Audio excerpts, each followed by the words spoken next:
Nandito kami ngayon sa pharmacy. Bibili ng gamot. May sakit kasi ako. Kung napapansin yung pangit ng boses ko, mga sisi ko. Ang predictable weather kasi ngayon mga sisi ko. Mga sisi ko, maulan ng umaga sa ating lahat. Ay hindi, sa bansang Bulgaria lang pala. Sa Pilipinas hindi ko alam. Pero sabi ng nanay ko, may bagyo daw. Sana okay lahat. May sakit ako. By the way, the Pepco have a lot of kid stuff. Really, Pepco? Yeah. Maybe next time. Some other time, yeah. Yeah, let's check. Magtingin-tingin kami. Ayan ngayon mga sisi ko, maglalakad kami. Let's cross it. Probably we'll buy some pork meat, you know, to make the thing with the rice like before. Ah, yeah, I love that molecule. That's not bad, yeah. And I'm not sure, we'll see them there. Okay. I don't know, something nice. Bus station yan mga sisi ko. Doon kami pupunta sa may supermarket Kaufland. I want to check also. Ay mga sisi ko, nakikita ninyo naglalagasan ng mga daang kulay dilaw. Tawid kami mga sisi ko. See how big the boulevard is. Yeah. That's true. It's just hard to cross. Ayan mga sisi ko. Kailangan pindutin yan para magkulay green yung stoplight. Kasi kapag hindi mapipindutin ako, mag-antay tayo ng siyam-siyam. Ayan mga sisi ko, ang lawak. Ayan, kinatatakutan ko talaga ang tumawid. What makes it interesting is a lot of the new building.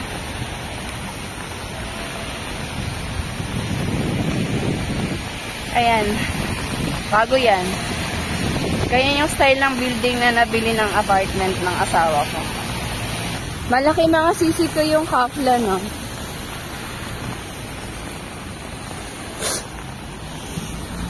Ang alam ko ang Kaufland, Germany, ano yan, supermarket. Right, mahal ko? German supermarket, Germany. Yes, Germany. Ayan.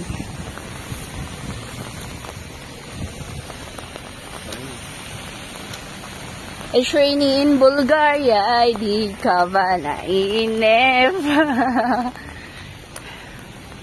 The whole morning it was good weather, like not raining. Yes. Kanina umaga kasi maaraw. Pero ngayon kasi hapon na. Around 1 p.m. Saka lang naisipan ng asawa ko lumabas kami. Paglabas namin, sakto nag-ulan na. Ang malas.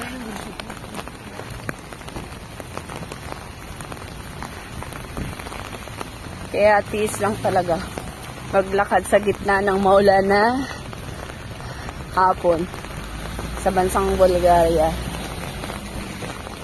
Ang laki mga sisi ko, nakita ninyo. Tsaka ang ganda ng style niya. Parang SM lang, no? Namiss ko tuloy si Seymour.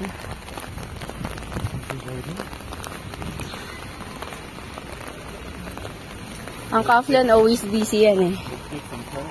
And yung sisi ko, busy. Ang Kaufland ngayon. Malaki siya ha, in fairness. May food court din dito. They have a food court. And inside, pharmacy. Not bad. How much the banani? 2 leva mahal ko? Let's buy banani.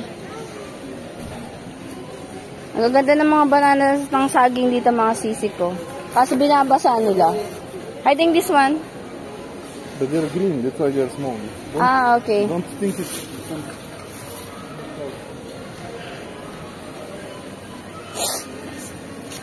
Take normal.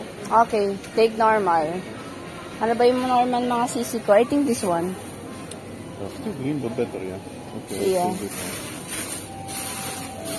Ayan, mahilig sila sa mga saging mga sisi ko. May pumpkin na mga sisi ko. Kalabasa. Yung kalabasa na dito mga sisi ko, orange. Da. Kalabasa in Tagalog, pumpkin in English. I don't know in Bulgarian. I'm looking for the aloe vera, mahal ko. I Here checked it mga in sisi Google. ko. You need to check it to show me what kind of plant it is. I couldn't find it. Gusto ko mag-alaga ng aloe vera sa loob ng bahay. Maganda kasi yun, herbal. Ang ganda mga sisi ko, oh. Tapos may mga flower din sila. Naalala ko, oh, one time bumili kami ng asawa ko ng bulaklak. Namatay. Kasi that time mag-ano na yun eh, mag-winter. Hindi ko dinidiligan, kasi hinayaan ko lang. Mga isang linggo, nagulat ako, namatay na. Pero mag-try pa rin ako. Malay nyo naman, mag-success na talagang tumubo, mabuhay siya. Ito, ang ganda na ito. Ano siya, parang Christmas tree.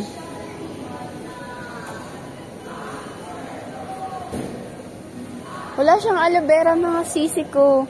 Ito, parang ang tawag dito, siling. Siling labuyo na maliit. Parang magandang itanim yan. This one. Ay, mga sisi ko. Naka-promo siya, try namin. Marami dito mga bread, mga sisi ko. Alam nyo ba? Kung ang Pilipinas, rice is life. Ang mga taga-Europa, bread is life. Hindi sila mabubuhay na hindi kumakain ng tinapay. I think this one is good. Yeah. Let's try. It's only 79 stutinki. Okay. Okay, let's go.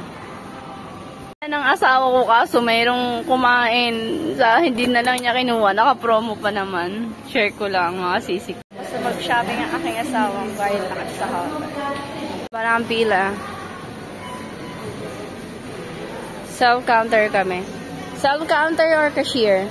Self-counter. Okay, mas madali yung self-counter mga sisik ko. Cashier is very slow. Mahaba pila sa cashier. Oh. Na-miss ko tuloy si Save More. Pero dito maganda magtrabaho. Kasi walang bagger. Do it yourself. So it's not a big deal. Ay, mga sisi ko. TV din. Para makita ng mga may-ari kung talaga pang nagbabayad yung customer. Sisi ko, tapos na ang sisi nyo. May grocery na kami for 3 days. Malapit lang naman kasi kaya next day ulit kami mag-grocery. Hindi na namin kailangan mag-stock ng marami kasi malapit na yung supermarket dito. Anytime, pwede kaming pumunta. Not like before yung nasa Service Boulevard, Bulgaria kami. Kailangan namin bumili ng maramihan. Pero dito, anytime, kasi lapit namin sa lahat ng supermarket. Yun lang, share ko lang. Gusto ko yung area namin. Napaka-convenient sa lahat.